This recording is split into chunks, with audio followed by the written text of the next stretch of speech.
Again, so yesterday we were studying about placenta previa, right? Placenta previa. We studied the definition, meaning and types of placenta previa. Okay. So this is the normal condition. Okay. This is uterus. This is the baby and the placenta is in the upper portion of the uterus. This is the normal condition, right? In placenta previa, this is the placenta previa condition. In placenta previa, see, this is the uterus and placenta is in the lower segment of the uterus, means it covers the cervix area, right? The birth canal passage, okay, and then the baby, right? This is the placenta previa covering the cervix and blocking the birth canal, okay. So this is the placenta previa condition, right? Okay. So today we will study about the pathophysiology of placenta previa. How the placenta previa, this condition, how this condition is occurring, what is the reason and what is the process. Okay, so we will study that pathophysiology of placenta previa. Okay, I will show you the diagram first. Okay, so this is the condition of placenta previa. Okay, so if we zoom out this portion, okay, the lower portion where the cervix portion and the placenta covering the cervix, just this portion if we zoom out, then it's kind of look like this. Okay, this is the lower portion of the uterus. See, this is the uterine wall. Okay, this yellow portion is the uterine wall. This is the cervix. This blue thing is the uterine artery. Okay, uterine arteries here, uterine arteries these are, okay, this, okay. This red portion is the placenta covering the cervix. This is the placenta, and this portion, this portion is the umbilical cord. See the umbilical vein and artery. Okay, so this is the umbilical cord. Okay, so we zoom out this portion. Now let's understand the pathophysiology. Okay, so first, uterine artery is present on the surface of uterine wall, right? Uterine arteries bring the oxygen to the uterine muscle. Okay, arteries brings the oxygen to the uterine muscle. Here is the uterine arteries, no? Here is the uterine arteries in the uterine wall, okay?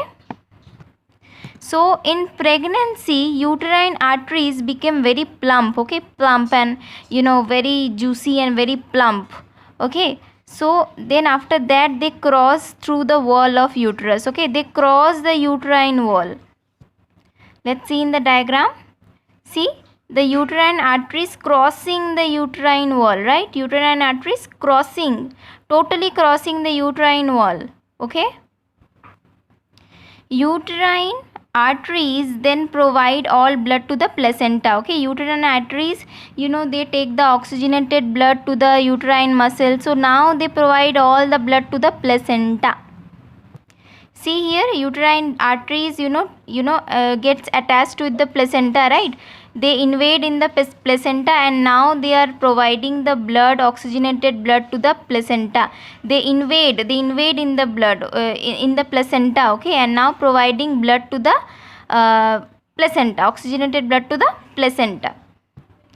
And we can see umbilical cord also attached to the placenta to provide oxygen and nutrients to the baby, okay. Let's see the diagram. See, this umbilical cord is also attached with the placenta, no? Blood vessels of the baby, means umbilical artery and umbilical vein. Umbilical artery and umbilical vein is also attached with the placenta here, see, and they take the oxygenated blood from the placenta so that the baby gets the oxygen and the nutrients, okay. So umbilical vein also attached with the placenta and take the blood from the placenta to the baby. Now in placenta previa, placenta attach with the cervix, right? Placenta attach with the cervix. Now let's see the diagram. Here, placenta attaching with the cervix, it's covering the cervix in placenta previa condition. So during labor, when the baby is about to deliver, the cervix starts thinning, okay, thinning and going upwards. This portion, this process is called cervix effacement. Effacement means thinning, okay. Let me show you the See, here before delivery we can see that cervix is quite thick, no? It's very thick. After the labor start, the cervix here, see, the cervix gets very thin, no? Here is the thick portion, and here the cervix became very thick so that the baby can deliver. It is within the birth canal, it is giving the passage to the baby so that the baby can deliver without any complication, without any without any blockage, you can say. So here the cervix is going upwards towards the uterine wall, see, and it's thinning and it's getting wider. So when cervix starts going upwards towards the uterus to within the birth canal, what happened?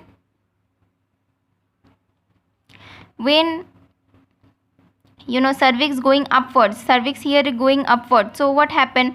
Cervix going upward, see the placenta, this is the placenta, okay, here from here to here, this is the placenta. So placenta started detaching, no? Here the cervix is going upwards, so the birth canal is getting wider, so placenta is getting detached from the cervix. So now the uterine arteries, okay, this is the uterine arteries. The uterine arteries was attached with the uterus also, and they are attached with the placenta also in pregnancy, na? So when placenta is detaching with uterus, the whole pressure comes on the what? Arteries, uterine arteries. Uterus is tugging the uterine arteries downward, and the placenta is tugging the uterine arteries upward. So in that pressure, the uterine arteries get ruptured, okay, and the blood comes out. That's why the bleeding is occurring. Why? Again I am telling you, this is the cervix, this is the cervix, and on the time of delivery, cervix effacement is, cervical effacement is occurring, means cervix cervix starts thinning. So when it's starts thinning, when it's going upwards, the birth canal passage is getting wider, so the placenta is detaching, and when placenta is detaching, uterine arteries are pulling up, placenta is pulling up the uterine arteries upward, and the uterine wall pulling the uterine arteries downward. So when uterine placenta also want uterine arteries, uterus also want uterine arteries, so they are tugging both in the opposite direction. So here the uterine arteries ruptured, and the blood started bleeding started, okay. Let's understand. So placenta starts to detach. One side uterine arteries tugged down by uterine wall, and one side uterine arteries tugged with the placenta, right? Tugged with the placenta, placental side as well, right? So tension on the arteries build up, arteries get ruptured, and bleeding leaves through the vagina, okay. Again I am telling you, uterine arteries, they are attaching with the placenta also, and they are attached with the uterine wall also. When cervix effacement happen, placenta starts to detach. When placenta starts to detach, the tension on the uterine arteries build up, and that cause the rupture, okay, of uterine arteries because of the tension, because uterine wall also pulling the uterine arteries downward, and the placenta is pulling the uterine arteries on the opposite side. So this cause tension, and the uterine arteries get ruptured, and blood started bleeding started through the vagina. I hope this topic is clear. If you have any doubt, let me know. Thank you.